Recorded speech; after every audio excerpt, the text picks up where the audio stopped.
네, 지난 주간에 후쿠오카 비전 트립 잘 다녀왔습니다. 15명 중에 14명은 돌아왔고요. 우리 정현찬 집사님은 아직 그 후쿠오카 지역에 이렇게 돌아보고 있습니다. 조금 더 시간이 필요할 것 같고요. 오늘 예배 후에 광고 시간에 4박 5일 동안 어떤 일이 있었는지 또 그림으로 사진으로 확인하는 시간 갖고 있습니다. 오늘 이제 마태복음의 마지막 부분인데요. 지난 27장에서 예수님은 대제사장들에게 잡혀서 밤 늦은 시간에 즉결 심판을 받게 되죠. 거기서 사형 언도가 내려지게 됩니다.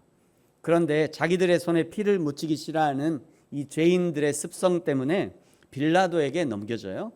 빌라도도 손에 피를 묻히기 싫어하면서 손을 씻습니다. 빌라도가 자기 죄, 원래 로마에는 그런 습관이 없어요. 그런 관습이 없는데 유대인들이 맨날 자기가 그렇게 자기 정결하게 한다고 자기 죄 씻는다고 손 씻는 거 보고는 빌라도도 그렇게 한 거예요. 보여준 거죠. 야, 나한테는 죄 없고 너희들한테 있다. 그걸 보여준 겁니다. 빌라도가. 그럼에도 불구하고 빌라도가 예수님을 십자가에 못 박았다고 분명하게 성경은 증언하고 있습니다. 예수님은요 27장 27절 이하에서 이제 온갖 희롱을 당하신 후에 35절에 제3시 즉 오전 9시경에 십자가에 못 박히시고요 6시까지 오후 6시까지 제6시 그러니까 오후 그러니까 6시부터 오후 제6시부터 제9시 시간이 되게 헷갈려. 이게 그 사람들 시간하고 우리 시간하고 헷갈려갖고 그러니까 제6시에 십자가에 못 박혀가 3시 그러니까 되게 헷갈려. 369 이렇게 가는데 3시에 십자가에 9시에 못 박혀 가지고요. 오후 3시에 이제 돌아가시게 됩니다. 그러니까 그걸 제6시, 9시 이렇게 하는 거예요. 그래서 이제 오후 12시부터 3시까지는 이제 땅이 어두워졌다 이렇게 표현하고 있고요. 그리고 제9시 즉 오후 3시에 나의 하나님 어찌하여 나를 버리셨습니까? 이게 사실은 굉장히 그냥 이렇게 우리가 이야기할 수 있는 그런 부분이 아니라 예수님은 그러니까 태초 전부터 하나님과 늘 함께 하셨잖아요. 성부, 성자, 성령이 함께 하셨는데 이 돌아가시는 이 순간 그 십자가에 있는 그 순간에 예수님 생애에서 처음으로 분리를 경험한 거예요. 예수님 생애에서 처음으로 성부 하나님과 분리를 경험합니다. 그러니까 성부 하나님도 그때 생전 처음으로 눈을 감으셔요. 왜 그러냐면 예수님이 온전히 그 감당해야 되기 때문에 뭔가 도움을 줄 수 없는 상황인 거예요. 그래서 이제 그때 예수님이 나의 하나님 어찌하여 나를 버리셨습니까? 엘리 엘리 라마 사박다니 나의 하나님 어찌하여 나를 버리셨습니까? 사실은 이 예수님의 마지막 고백은 너무 처절한 고백이기 때문에 그냥 우리가 이렇게 이게 다 감당이 안 돼요. 어쨌든지. 그래서 예수님이 돌아가셨고요. 예수님은 총 6시간 동안 십자가에 계셨습니다. 십자가에서 죽으신 예수님을 아리마대의 부자 요셉이 바위 속에 판 자기의 새 무덤에 장사했습니다. 예수님의 발에 향유를 부은 마리아에 대해서 예수님은 이 복음이 전해지는 모든 곳에서 이 여인의 헌신이 이야기될 것이다 라고 말씀하셨는데요. 만약 예수님이 살아생전 이 아리마대 사람 요셉의 이야기를 알았다면 이 자기의 무덤을 헌신한 요셉의 이야기도 함께 이야기될 것이다 라고 말씀하셨을 것 같아요. 실제로 아리마대 사람 요셉의 이야기는요 예수님의 죽으심과 부활이 이야기되는 모든 곳에서 반드시 언급됩니다. 반드시 이야기가 되고 있어요. 마리아의 이야기도 반드시 얘기가 되지만 이 아리마대 사람 요셉의 이야기도 반드시 이야기가 되고 있어요. 여러분, 저와 여러분은 예수님을 위해 무엇을 준비하셨습니까? 마리아처럼 한 병, 향유 한 병 준비되셨나요? 아니면 아리마대 사람 요셉처럼 자신의 무덤을 예수님께 내어드릴 수 있습니까? 사랑하는 성도 여러분, 내 마음에 가장 따뜻한 그 한쪽, 예수님께 온전히 내어드릴 수 있는 저와 여러분이 되어지기를 축복합니다. 오늘 이제 28장 1절에요. 안식 후 첫날에 막달라 마리아와 다른 마리아들이 무덤을 찾게 됩니다. 유대인들은 안식일에 하지 말아야 될 것들을 엄격히 지켜왔기 때문에 비록 사랑하는 예수님이라 할지라도 안식일에는 무덤을 찾지 못했습니다. 그래서 안식일이 지나자마자 첫 번째 새벽에, 이른 새벽에 예수님의 무덤을 찾은 거예요. 유대인들은 금요일 저녁 6시부터 토요일 저녁 6시까지가 안식일이거든요. 안식일이 끝나는 토요일 저녁에는 이제 어두워지니까 더 이상 뭐 가로등도 없고 뭐 전등도 없고 그러니까 이미 어두워지면 더 이상 움직일 수가 없는 거예요. 그래서 이제 어두워지면 움직이지 않고 있다가 안식 후 첫날 새벽에 동이 트자마자, 우리로 하면 주일 아침에 아침 일찍 예수님의 무덤을 찾은 겁니다. 지금 우리가 주일을 지키는 것은 이 안식 후 첫날에 예수님이 죽음에서 부활하셨기 때문에 지금 우리가 그 주일을 지키고 있는 거예요. 그러니까 엄격히 말하면 우리가 지키는 이 주일은요, 부활 기념 주일이에요. 예수님의 부활을 기념해서 주일에 다 함께 모여서 찬송하고 기도하고 예배하는 거죠. 예수님의 부활을 기념하는 날이니 이날은 기쁘고 즐거운 날인 것입니다. 마리아가 예수님의 무덤에 와서 본 것은 이미 무덤을 막고 있던 큰 바위가 굴려져서 열려 있고 그 위에 천사가 앉아 있었어요. 천사가 거기 앉아 있는 것은 예수님의 부활 소식을 마리아에게 알리기 위해서 거기 앉아 있는 겁니다. 천사들의 알림은 5절에 보니까 너희들이 예수님을 찾으러 왔구나. 그러나 6절에 보세요. 여기 계시지 않고 살아나셨다. 7절 어서 내려가서 제자들에게 알려라. 예수님이 먼저 갈릴리에 가셔서 기다리신다고 하니 거기서 만나자고 해라. 8절에 여자들이 그냥 무서움과 기쁨으로 제자들에게 알리려고 다름질합니다. 무섭기도 하고 기쁘기도 하고, 그러니까 아주 달려간 거예요. 9절에 그때 예수님이 나타나셔서 이 여인들을 만나주시죠. 10절에 보니까 무서워하지 말라. 이 무서워하지 말라는요, 예수님의 아주 늘 얘기하셔. 늘 예수님 굉장히 이 얘기 많이 요한계시록에도 이런 얘기를 하시죠. 그러니까 가만히 보면 이 성도들은요, 늘 두려움이 있는 것 같아요. 늘 두려움이 있어. 인생을 살아갈 때 늘 두려움이 있는 거죠. 건강에 대한 두려움, 뭐 재정에 대한 두려움, 이 자녀들에 대한 두려움. 그런 성도들은요, 늘 두려움을 갖고 살아요. 근데 희한하게 우리 예수님은 항상 오실 때마다 두려워하지 말아라, 걱정하지 말아라. 예수님의 아주 일관된 그런 메시지죠. 이 자녀들에게, 이 여인들에게 두려워하지 말라. 가서 내 형제들에게 갈릴리로 가라 하라. 거기서 나를 보리라 하리라. 이렇게 말씀합니다. 마태가 이 예수님의 부활을 가장 먼저 여자들이 보았다는 것을 여기 기록한 데는 이유가 있습니다. 당시의 여자들은요, 사람으로 취급받지 못했어요. 여자는 남자의 소유물에 불과했습니다. 여자는 증인으로 채택되지도 않았어요. 그런데 왜 마태가 예수님의 부활의 첫 증인으로 여기 여자들을 언급하고 있는가? 그것은요, 이 여자들은 거짓말할 이유가 없다는 거예요. 거짓말을 꾸며낼 이유가 없다는 것을 지금 알려주고 있는 겁니다. 만약 이 부활의 첫 소식을 제자들이 보고 제자들이 먼저 알렸다면 대부분의 사람들은요, 그거 거짓말이라고 했을 거예요. 그렇지 않아도 예수님이 살아생전에 그런 얘기를 했더니 저 제자들이 그 예수님과 똑같이 정신 나갈 소리를 한다고 그 얘기했잖아요. 그러나 여인들의 증거는 전혀 다른 것입니다. 뿐만 아니라 예수님이 첫 부활의 소식을 알리는 증인으로 여인들을 선택한 것은 그동안 그저 물건으로 취급받았던 여인들을 예수님의 부활의 소식을 알리는 중요한 메신저로 사용하신다는 것입니다. 적어도 예수님의 소식을 전하는 이 일만큼은 더 이상 차별이 없이 하나님의 창조물로서 동등한 자격과 목격자로서 여인들을 사용하고 있다는 의미입니다.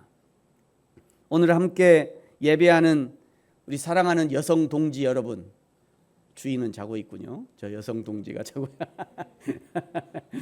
오늘 함께 예배하는 사랑하는 우리 여성 동지 여러분, 여러분도 부지런히 예수님의 증인 역할을 수행하시기를 축복합니다. 아멘. 여자들은요, 제자들에게 예수님의 부활 소식을 알리러 가는데 11절에 보니까 경비병 중 몇이 대제사장에게 이 일을 알리자, 그러자 예수님의 부활을 원치 않았던 장로들과 함께 일을 꾸미는데요, 13절에 보니까 경비병들에게 돈을 주고 제자들이 훔쳐갔다고 거짓말을 시킵니다. 그런데 정작 소문은 반대로 나버렸어요. 15절에 보니까 대제사장들이 경비병들에게 돈을 주고 예수님의 시체를 제자들이 훔쳐갔다고 거짓말을 꾸몄다라고 소문이. 그러니까 소문이 어떻게 나냐면 저 군인들이 저 돈을 제사장들이 군인에게 돈 줘가지고 예수님의 그 시체를 그 제자들이 훔쳐갔다고 이렇게 거짓말을 꾸몄어요. 이렇게 난 거예요. 오히려 이 소문은요, 예수님이 확실하게 부활하셨다는 너무도 확증적인 소문이 되어버렸습니다. 이제 16절부터는요, 예수님이 승천하실 때 상황을 보여주는데요, 예수님은 부활하신 후 승천까지 약 40일을 지상에 계셨습니다. 여러 제자들에게 확실하게 나타나시고 요한복음 21장에 보면 예수님의 죽으심에 낙심해서 갈릴리 바다에 고기 잡으러 간 베드로에게 네가 나를 사랑하느냐 3번 물으시면서 확실하게 회복시키셔서 목양의 사명을 맡겨주시고, 그리고 최종적으로 변화산에서 구름 타고 하늘로 올라가셨습니다. 올라가시기 직전에 마지막 제자들에게 주신 사명이 오늘 읽은 본문 18절, 19절, 20절이에요. 여러분이 다시 한번 18절, 19절, 20절 다 같이 읽으세요. 한 사람도 빠짐없이, 어린이들까지 다 정신 차리고 똑바로 읽으세요. 자, 다시 준비. 앞에 보시고 시작. 예수께서 나와 말씀하여 이르시되 하늘과 땅의 모든 권세를 내게 주셨으니 그러므로 너희는 가서 모든 민족을 제자로 삼아 아버지와 아들과 성령의 이름으로 세례를 베풀고 내가 너희에게 분부한 모든 것을 가르쳐 지키게 하라. 볼지어다 내가 세상 끝날까지 너희와 항상 함께 있으리라 하시니라. 아멘. 이 예수님의 마지막 명령을 지상명령이라고 합니다. 저는 청년 때는요, 땅지자를 써가지고 땅에 있는 명령 중에 제일 큰 명령이다 이런 줄 알았어요. 근데 이제 나중에 공부하니까 그게 아니다. 목사님들이 그렇게 가르쳐야지 처음부터.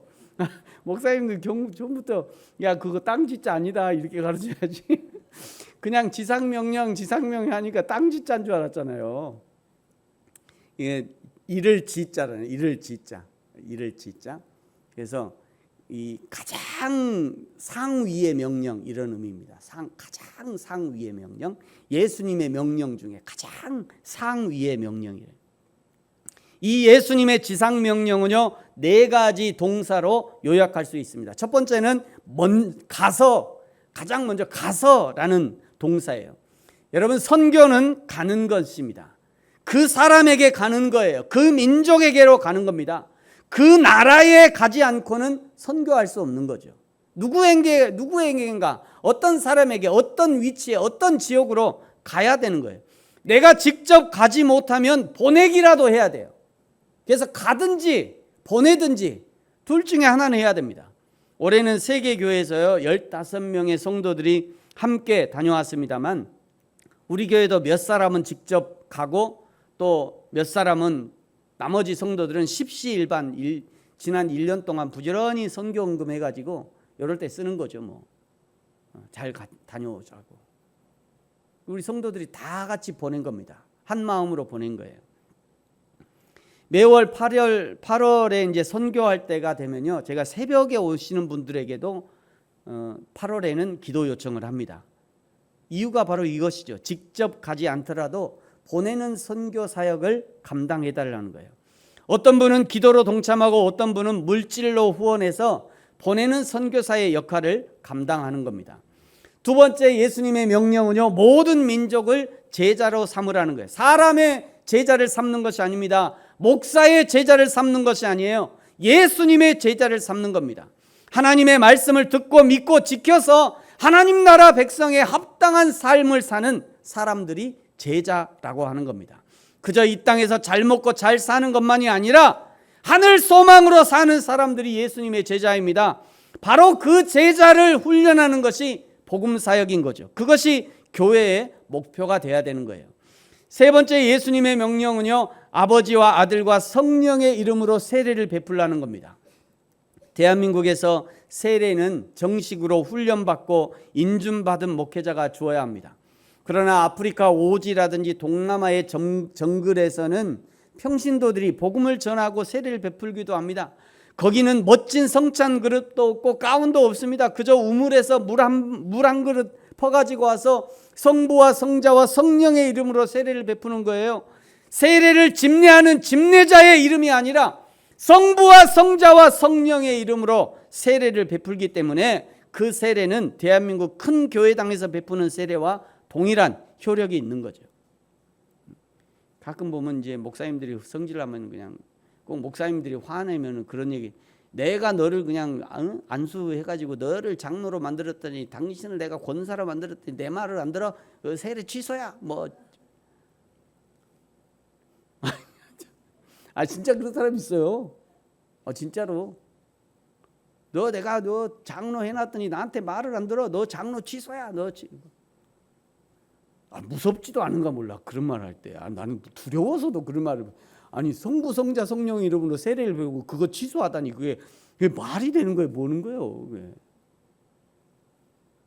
여러분 주위에 혹시 그런 목사들 보면요, 얼른 도망가세요. 얼른. 그게 굉장히 위험해요. 하나님 멱살을 잡고 하나님 너 나한테 죽어 이러는 사람이 있지 않나. 빨리 도망가요. 빨리. 당장 일어나서 도망가야 돼요. 그런 사람들은.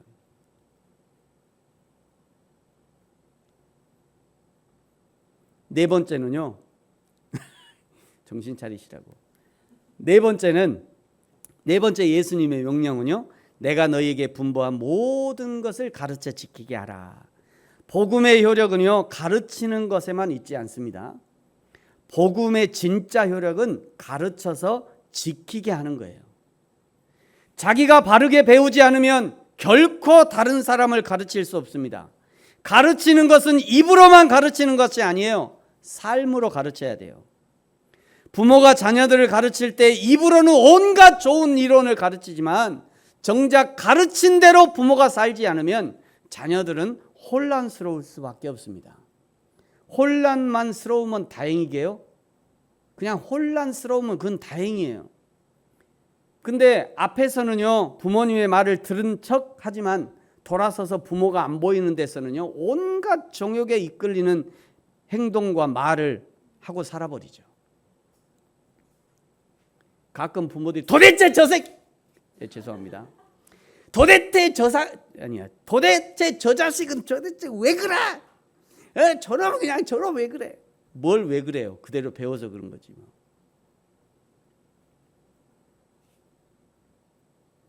자녀를 뭐라 할 것이 없어요. 그대로 보고 배워서 하는 건데 뭘. 이런 얘기 할 때는 이제 저도 이제 좀 뜨끔뜨끔하죠.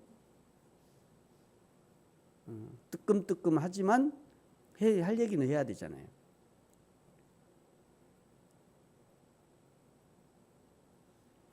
부모가 말과 행동을 다르게 가르쳤기 때문에 그렇게 그 부모의 뒤를 보고 그대로 자녀들을 잘하는 거예요.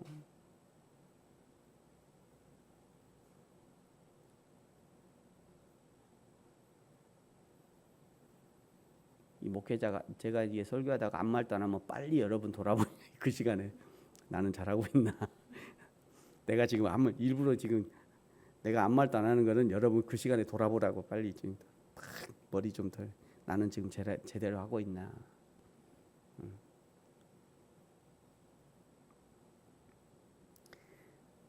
마태복음 5장에서요, 예수님은 제자들을 향해서 너희는 세상의 소금이고 빛이다 말씀하셨어요.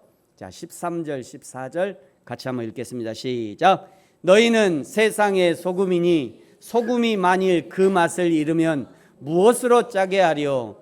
후에는 아무 쓸데없어 다만 밖에 버려져 사람에게 밟힐 뿐이라.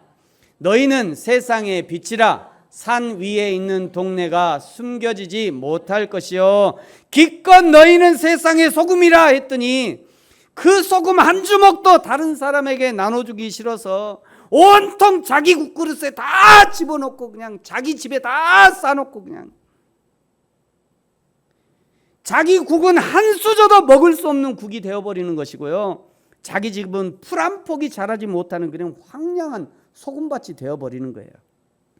소금은 음식에 들어가서 녹아져야 음식의 맛을 낼 것이고 썩은 것에 뿌려져야 거기서 녹아져야 썩은 것을 막아내는 것이죠. 빛이 그냥 자기만 비추면 뭐합니까? 어두운 것을 비춰서 어두움을 물러가게 해야 그것이 빛인 거죠. 기껏 하나님의 영광의 빛, 진리의 빛, 능력의 빛, 지혜의 빛을 하나님이 주셨더니 그 빛이 자기 혼자만의 빛인 양 그냥 온통 자기 방에만 비춰, 그냥 온통 자기 책상에만 비춰, 자기 가는 길에만 비추고 있어. 그러다가 빛에 타 죽어요. 그러다 빛에 타 죽어.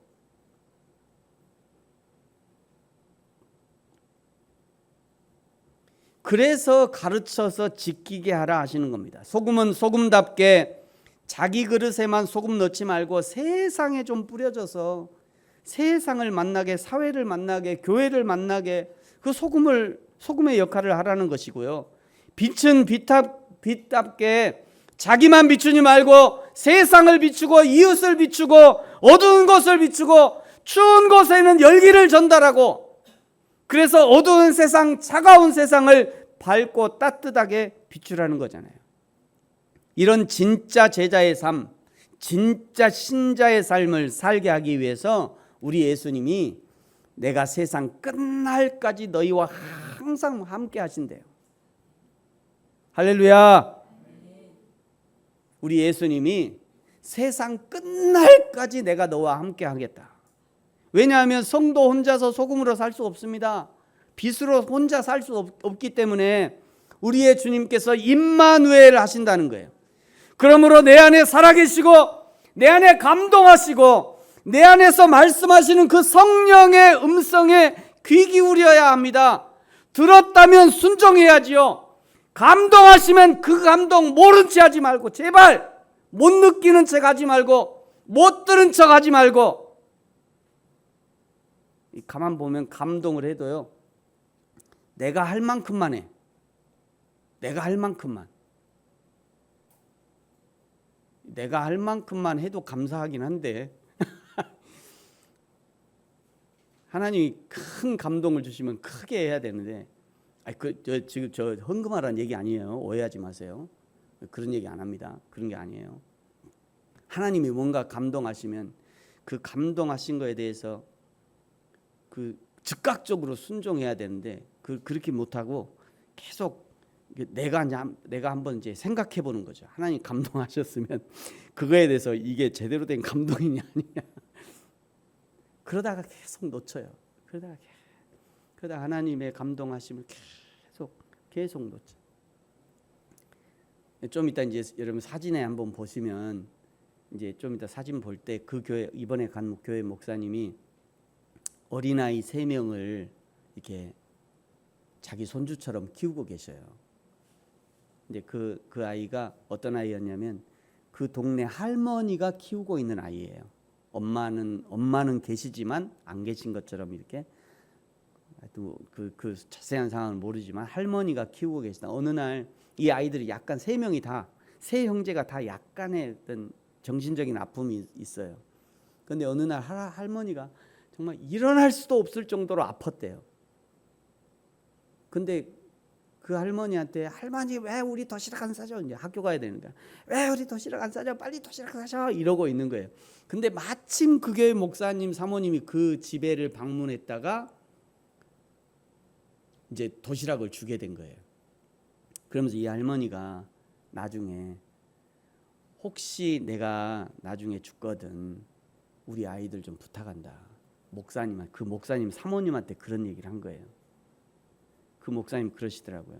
일본인이 나를 전혀 모르는 일본인이 그 옆에 있는 일본인이나 친척 일본인도 분명히 있을 건데 그들에게는 부탁하지 않고 목사인 나에게 그런 부탁한다는 거는 이거는 너무 감사한 일이다라는 생각이 들어서 지금도 이제 매주 교회에서 이렇게 양육을 하고 계신 거예요.